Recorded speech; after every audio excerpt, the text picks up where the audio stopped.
It's nice to think she won't be around for a while. My youngest brother was getting married, and I was busy getting ready for an overnight stay. I even took paid time off from work to leave our home, where I live with my in-laws. It's been a while since I did that. I was packing my overnight bag for the celebration when I heard my mother-in-law's voice behind me. "Never come back, and while you're at it, why don't you just get a divorce and leave?" she said. "Sure, as you wish," I responded calmly and accepted her spite with a quiet smile. Leaving her sneering taunts behind, I stepped out of the house. Before I got too far, I said goodbye to our home. "Thank you for everything. It's been a long time."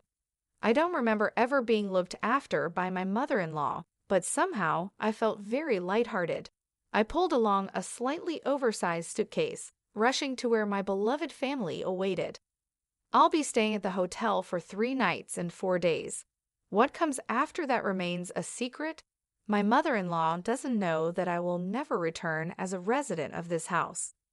I'm Michelle Williams, a 53-year-old part-timer.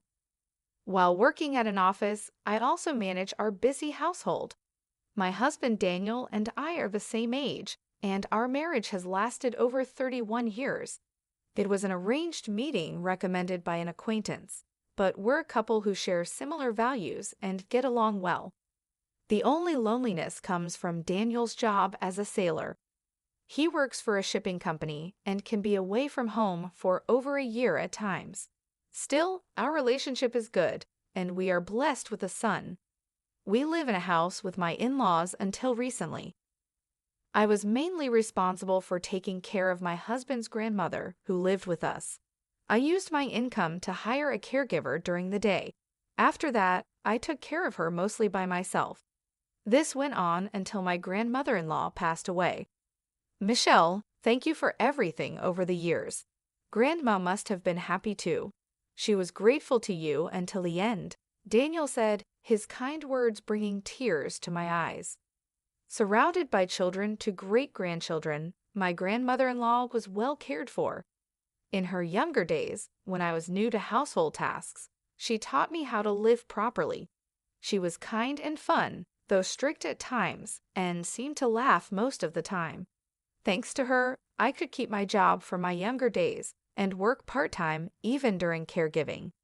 Despite caregiving being a significant burden, now that it's over, I find myself cherishing those days with nostalgia. I never imagined that the environment around me would change so drastically right after that. Daniel, due to his job on the ship, often has to be away from home for long periods. I'm proud of him for his important work in American logistics, but living with my in-laws puts me at a disadvantage. The moment my grandmother-in-law passed away, my mother-in-law's attitude changed dramatically. Previously, she would try to appease me with sweet talk while dumping all the caregiving responsibilities on me. But as soon as the caregiving ended, she began to disregard me. When she went out, she would deliberately exclude me from the souvenirs, and when we passed each other in the house, she would bump into me on purpose. Her overly hostile behavior was so shocking that I couldn't help but be surprised before feeling disgusted. Moreover, my son Adam, who happened to be visiting, said something to me. "Hey, Grandma started saying nasty things again. It's an old story, but when Adam was just 5 or 6 years old, there was a significant incident with my mother-in-law. She filled Adam with baseless accusations against me, and upset, Adam reported this to the whole family. Your mom is cheating. She's going to leave you eventually. That woman is no good. She doesn't work, and she's all bad. Your dad hates her too. That's why he doesn't come home. You got that?" I was shocked to learn she had been teaching him such lies. I wasn't cheating, and despite working every day and doing household chores, I was truly busy. Moreover, the reason Daniel was absent was genuinely because of work. That's such a joke. It's ridiculous to take it seriously anyway. Such a small kid won't understand anything, my mother-in-law sulked, and my father-in-law was also furious about it. I was too busy comforting a sad Adam to worry about anything else. Later, when Daniel came home, I felt relieved as he changed his demeanor and scolded my mother-in-law. Now, let's return to the present. Daniel is currently away for work. Maybe because of that, my mother-in-law seems to be taking full advantage. You'd think she'd have more free time now that the caregiving is over, but instead, she keeps me very busy. She frequently hands me complicated recipes to cook and demands a thorough cleaning. Just the other day, she invited the neighborhood ladies over, and they watched a marathon of dramas. I thought they were just enjoying themselves, but I ended up having to clean up the messy room full of snack wrappers and drink spills right during the busiest time before dinner. It added unnecessary work, and I was understandably irritated. Really, you're such a drag. Aren't you done yet? Hurry up and get dinner ready, she'd say while I was sweating from cleaning up. But come dinner time, she wouldn't even sit at the table, claiming she was full from the snacks. I was utterly exasperated. Then Adam complained to me. She says she doesn't like you and that you should disappear. I'm going back home. I feel sick. Wouldn't it be better if we lived separately from Grandma? I think Dad would understand too. I calmed down an upset Adam and drove him to the station for his return trip. Of course, I couldn't let things continue like this. Soon, I'll need to have a serious talk with Daniel. The day after Adam left, I was troubled, not by my mother-in-law, but by something else. Suddenly, I started feeling unwell. My limbs were cold, yet my face would suddenly heat up, and I'd break out in a sweat. It seems like today my symptoms of menopause were particularly severe. I've been feeling oddly unwell since last year, and the doctors told me it's menopause. Right now, they're just watching how it goes, with no medication yet, but some days can be tough. Maybe the stress from what I heard about my mother-in-law's behavior is getting to me. By evening, my condition worsened, and I was lying down in my room. Hey, what are you sleeping for? Dinner. I could hear my mother-in-law stomping towards me. I had such a headache that it was hard to even get up, let alone deal with her. I thought about pretending to be asleep, but she suddenly yanked off the blanket, and I reluctantly sat up. Dinner. She clapped her hands as she demanded dinner. If she wants dinner, she should make it herself. Why does she always expect me to do it as if she's someone special? My grandmother-in-law used to manage the kitchen, but lately it's only been me cooking. My mother-in-law only steps into the kitchen when Daniel is home, and even then, she barely does more than arrange the plates. Maybe she can't cook at all. I'm feeling unwell. I think it's menopause, but I really can't do the housework today. Please, can you make dinner today? I managed to say, feeling utterly tired. My mother-in-law had severe menopause symptoms herself. I had already moved in with them and had my fair share of her snapping at me, so there's no doubt about it. I thought she'd understand the pain if I mentioned it was menopause. However, her reaction was the exact opposite of what I had hoped for.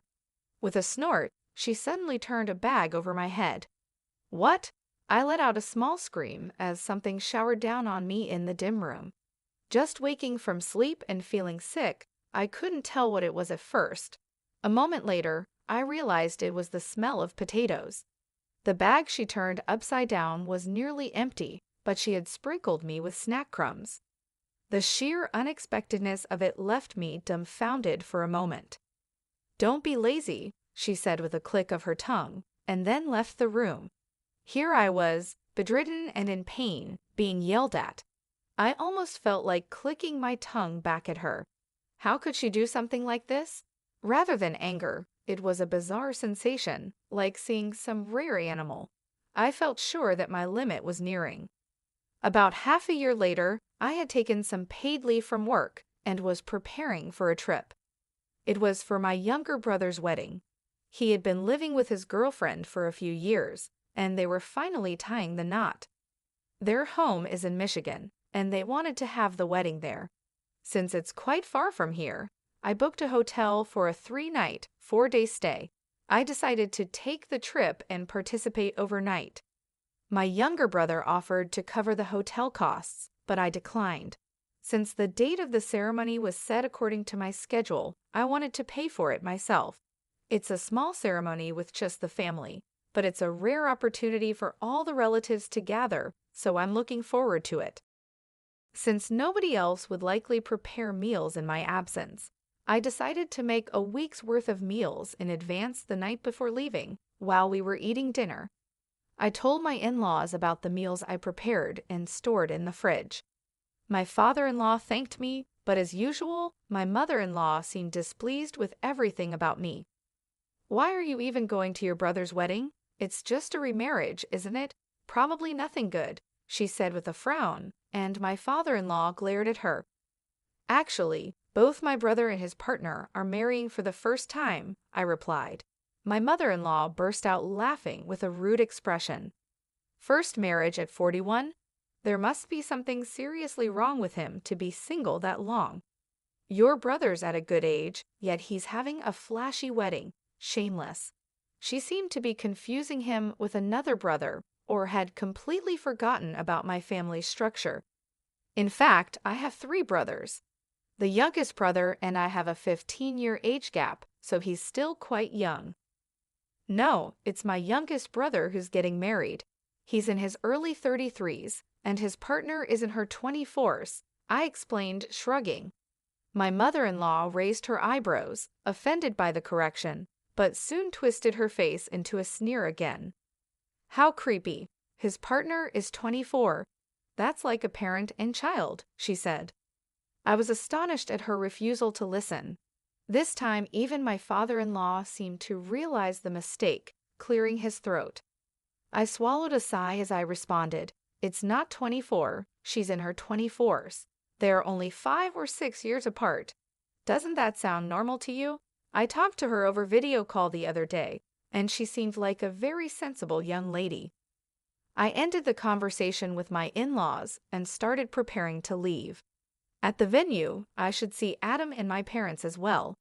I packed a beautiful outfit for the ceremony into my suitcase and meticulously checked for anything I might have forgotten. From the living room, I could hear my mother-in-law loudly talking to my father-in-law. It will be refreshing to have her gone for a while. I felt the malice in her words on my back as I bit my lip. Getting angry now could provoke her to tamper with my carefully packed belongings. Better to endure until I leave the house the next morning. I pulled my slightly large suitcase and headed to the front door. "Never come back, and while you're at it, why don't you just get a divorce and leave?" Her words momentarily stopped me. As I began walking towards the entrance again, I answered cheerfully, "Yes, as you wish." My voice was calmer than I expected. Maybe I'm more relieved by this situation than I realized.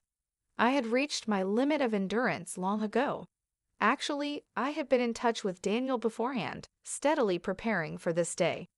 "Just stop with the nonsense and really do it soon," my mother-in-law scoffed, munching on snacks and laughing early in the morning.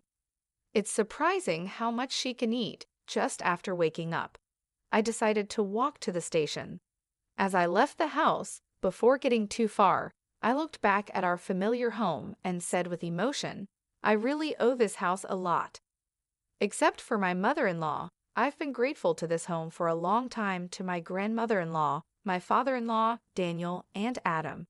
I even feel indebted to the roof and the walls. But I can't recall ever needing my mother-in-law's help. Somehow, I feel incredibly lighthearted. I hurried to the place where my beloved family was waiting, pulling a slightly large suitcase behind me. I plan to stay at the hotel for 3 nights and 4 days. After that, I'm set to move into a new place where I can live alone. I met up with Daniel at my brother's wedding venue. We had planned this beforehand. The reason the wedding was scheduled at this time was so Daniel could be sure to attend. "Hard day, huh? Got this for you," Daniel said with a lonely smile, pulling out divorce papers. His name hadn't been filled in yet. We were both going to sign it, mutually agreeing it would be our final joint task as a couple. "Thanks. Let's write it when we get back to the hotel. I booked a twin room. Hope that's okay. Though it's sad for my brother getting married today, this is also a new beginning for us." I hope it's okay that our signing the divorce papers happens on the same day as the wedding. I won't announce it in front of everyone today, but we'll have to make it known later that we've divorced. Of course, a double would have been fine too. Thanks for booking. Daniel and I smiled affectionately at each other. No one could possibly imagine that in a few hours we'd be signing divorce papers. I marvel at how heavy a single piece of paper can feel. Filing this means we won't be husband and wife anymore after being together for over 31 years. Just one sheet is all it takes. I'm truly sorry. Daniel apologized, but I shook my head. Being with Daniel was always genuinely happy for me. I knew when I married him that he wouldn't be home much, and there was nothing I disliked about that. It was just his mother that I could never get along with. Don't apologize. You were a wonderful husband. Let's be good friends from now on, I said with all the fondness I felt. Tearfully, Daniel took my hand. Thank you for everything, Daniel repeated, making me tear up as well. I secretly decided to attribute these tears to happiness for my brother's wedding. The next day, Daniel went back to his parents' home alone. He explained the situation to his in-laws. At first, my father-in-law was just shocked by the sudden mention of divorce, but when he understood the full story, he became furious. How dare you drive out someone who cared for my mother until the end? He shouted angrily, causing my mother-in-law to visibly panic. While I was primarily involved in caring for my grandmother-in-law, including the physically demanding tasks like bathing, my father-in-law, who had been strong since his youth, helped me towards the end. He also took care of turning our bedridden grandmother in bed. In a way, my father-in-law and I were caregiving partners. However, my mother-in-law really hadn't helped with anything. It seems my father-in-law had been silently resentful about this. You've been terrible at housework ever since you married into the family. I kept quiet because you gave birth to our son, but you used my mother's leniency as an excuse to avoid helping out. You're nothing like Michelle, who did everything. His grievances escalated.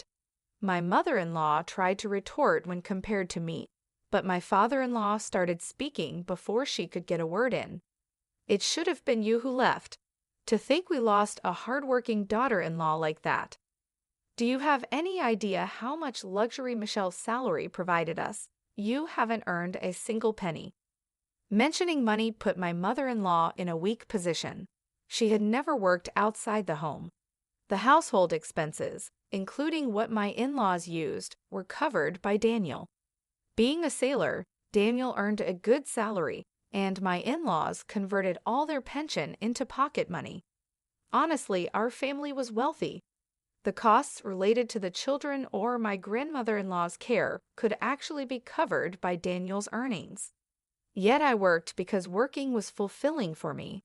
That's why I had no problem using my earnings for the family. I gave trips and theater tickets to my in-laws, and for birthdays, I treated them to upscale dining. Truthfully, these gifts were also investments in securing some time for myself. It's not too late, Daniel. Go apologize now and ask Michelle to marry you again, my father-in-law finally said. Realizing how precarious her position was, my mother-in-law was utterly distraught. But it was too late. She couldn't prevent the consequences of her actions from coming back to haunt her. This is the house I built. You leave. My father-in-law, finally enraged, began to drive my mother-in-law out. Understandably, she resisted vehemently, screaming and scratching at her hair in frustration. As she raised her voice in anger, she began clawing at her hair, repeating how frustrated she was. This sight was bizarre and apparently quite frightening. No, I won't leave. I won't divorce. How am I supposed to live alone at this age? In the end, she cried out in resistance, but she was no match for my physically imposing father-in-law, who dragged her out of the house. He firmly shut the door and even locked it. My mother-in-law clung to the front door, crying loudly enough that the neighbors, shocked by the commotion, called the police. Reluctantly, my father-in-law opened the door when approached by the police, but his anger did not subside for several days afterward. My mother-in-law and father-in-law lived as if they were separated within the same house. They didn't speak a word to each other and avoided even looking at each other. Whenever my father-in-law entered the same room, my mother-in-law would flee in fear. Such a life couldn't continue, and ultimately, my father-in-law called his daughter, who lived far away, to hold a family meeting. "I'm going to divorce her," he declared. But his daughter showed sympathy for my mother-in-law and opposed the idea, making the discussion difficult. Daniel then detailed the situation, confirming each instance of harassment I had endured. She had even lied to our son, trying to turn him against me. Daniel presented emails he had asked our son to write, recalling those times as evidence. He also spoke about the suffering I endured during my menopause. To this point, my father-in-law, who had witnessed it, expressed his disapproval. I hadn't known, but he had told my mother-in-law to stop such behavior. He had advised her to apologize, but she hadn't followed through. And now this incident. She had unfairly criticized my brother and mockingly told me to divorce and leave. All this happened while Daniel was away, and she acted differently in front of him. Daniel added that I had managed all the household chores and, along with the caregiver, had cared for my grandmother-in-law. In that situation, how would you feel if your husband's mother did the same to you? And if your father-in-law got angry on your behalf, whose side would you take? When Daniel posed this question, his sister fell silent. Seeing this, my mother-in-law became furiously upset. "Are you betraying me too, after all I did by giving birth to you?" Hearing this, she didn't claim to have raised them. I ironically admired her honesty. I had always asked Daniel about this. It was mostly our grandmother who took care of my sister and me. Mom was always out with neighbors. Perhaps remembering her past, his sister looked at my mother-in-law with contempt after hearing about the bullying.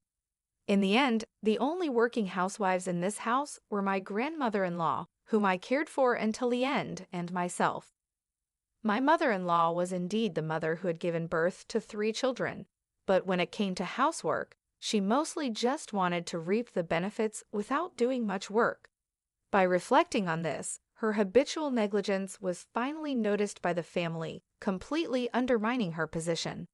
Realizing her situation, my mother-in-law stopped her tirades and began to sob.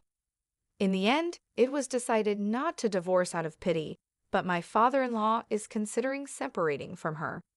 Upon hearing this, I expressed my desire to meet with my father-in-law. All these events after my departure were relayed to me by Daniel. If Dad was going to get so angry now, he should have helped Michelle from the start. But then again, what can I say when I wasn't there? Daniel sighed despondently, sipping his hot coffee. We were in our favorite cafe, a place we had liked since our younger days. Daniel ordered a coffee, and I chose a soft drink, which I hadn't had in a very long time. As I finished hearing about my mother-in-law's disgraceful behavior, I smiled softly. Don't be too hard on yourself. You were away because of your job, right? It's an important job. There are many people who rely on you. I understand that. My words of encouragement weren't false. Daniel's job is admirable, being a sailor supporting people's lives by working in maritime shipping, sometimes away for years at a time. I think that's incredible. That's why I've been putting up with it, but I'm sorry for this time. I still like and respect you, but I just couldn't bear being family with your parents anymore. I finally managed to say the words that had been stuck in my chest for so long. Daniel looked a bit sad, but nodded in understanding. He didn't blindly side with his parents just because they were his family. He understood the situation fairly, which made me incredibly happy. I couldn't help but smile broadly, and Daniel looked at me as if dazzled. I only heard about what Daniel was feeling at that moment much later. He said he thought, "Oh, she's beautiful." Your smile was more radiant than ever before. To me at that moment, Daniel also seemed sweeter than ever before. Now, back to the story. The day after I met Daniel at the cafe, I met with his father with Daniel's cooperation. It was time for the final act of my revenge. When Daniel's father arrived at the cafe, He was dressed a bit more stylishly than usual since he was going out. After some small talk about the weather, I quickly brought up the main topic. I heard from Daniel that you're considering separating from your wife. It's fine while you're still healthy, but it'll be tough on your own later, right? Especially after all the commotion. If you really do decide to separate, I'm willing to help with caring for you in your later years. His father clearly looked pleased by this. Daniel's sister lived far away, and his son Daniel could be away for long periods at sea. He had never been one to do much around the house like cooking, cleaning, or laundry. He would surely appreciate my help, having taken care of his mother until the end. Of course, I'll separate from her. No, wait, maybe it's better to divorce, he said, furrowing his brow and crossing his arms. I was hoping that my almost certainly ousted mother-in-law would go from almost to definitely ousted, but it seemed the situation was developing even more unfavorably for her. If I suddenly dropped dead, she'd probably make a big fuss, wouldn't she? Better to divorce her properly before that. That's definitely better, he continued. Daniel looked as if he wanted to say, "Here we go again," as his father began speaking more decisively. His father has a tendency to act swiftly once he's made up his mind. Sometimes he even goes a bit too far, but that's just his nature. Knowing this, I felt a sense of satisfaction as the situation unfolded. I nodded in agreement with a grin. You really do think things through. I'm impressed by your foresight, I said, knowing how to handle him after living with him for so many years. Pushing him a little like this would likely lead him to actually do it. Daniel chuckled, sensing my intentions, but chose not to stop me.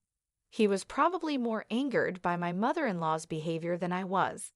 His father, energized, stood up to go get the divorce papers right then. Out of kindness, I decided to introduce the lawyer Daniel, and I consulted for our divorce to help my father-in-law. From that day on, my father-in-law began actively pursuing the divorce. It was clear that my mother-in-law was destined for a lonely life. 2 weeks later, I returned to what was once my familiar home, now just my former in-laws' house, to collect the belongings I hadn't been able to take with me before. I had taken all the valuables, but it was impossible to take everything: clothes, books, photos filled with memories, drawings by my son when he was little, and bedding and furniture I bought with my own salary. Over the years, I had accumulated many personal items in that house. This visit turned out to be the last time I would see my mother-in-law. By then, her divorce had been decided, and she was visibly panicking. As I went to collect my belongings, she began to kneel before me, her face pale, as she started apologizing. "Michelle, please forgive me. I beg you, it was all just a joke. Please come back and convince your husband." I completely ignored her and continued packing. After continuing to grovel, my mother-in-law stood up abruptly. It seemed she was upset at being ignored. She began to hurl vile insults at me again, reverting to her old ways. "This woman, how dare you when I'm being so humble? You've been nothing but trouble since you married into this family. Just leave and die alone miserably," she shouted, adding more simpler yet unrepeatable insults. I continued to ignore her and packed the items into a cardboard box. Suddenly, she screamed and lunged at the box. Taken aback, I dodged, and she ended up overturning the box that contained neatly folded clothes. The clothes were scattered all over the floor. She then began stomping on and kicking the clothes like throwing a tantrum. "Enough already," Daniel shouted and glared at her, standing tall. His mother, usually hearing only compliance from her obedient son, froze as if it were the end of the world. I held back Daniel with one hand and turned an emotionless face towards my mother-in-law. "I am no longer your daughter-in-law. You are no longer my mother-in-law. Our relationship is completely over. Thank you for nothing. I was helped by your mother and father-in-law and your husband." I swiftly stepped around the scattered clothes without bothering to fold them again. I just stuffed them into the box and lifted it up. "Don't touch my things, stranger. Goodbye. I tossed those final words at the disheveled mother-in-law and quickly left the room. I had no desire to share space with that woman any longer. I called Daniel to take care of the rest of the belongings. I got into the car driven by my brother and waited as he prepared to leave. I could still hear my mother-in-law shrieking from inside the house, but listening to her was a waste of time. After we left, I heard she continued to beat her own head and wailed terribly. As far as I was concerned, there was never a chance for reconciliation, but it seemed she deeply regretted cutting off her last hope. But her regrets were too late to matter to anyone. About a month later, my mother-in-law was finally evicted from the house and began living alone in a modest place. Daniel occasionally visits his mother to check on her well-being, as does his sister. I've heard that my mother-in-law now lives in her old clothes, substituting them for pajamas, and doesn't even bother to take a shower regularly. Apart from shopping, she hardly goes outside, spending her days eating fast food and budget snacks while lamenting her impoverished life.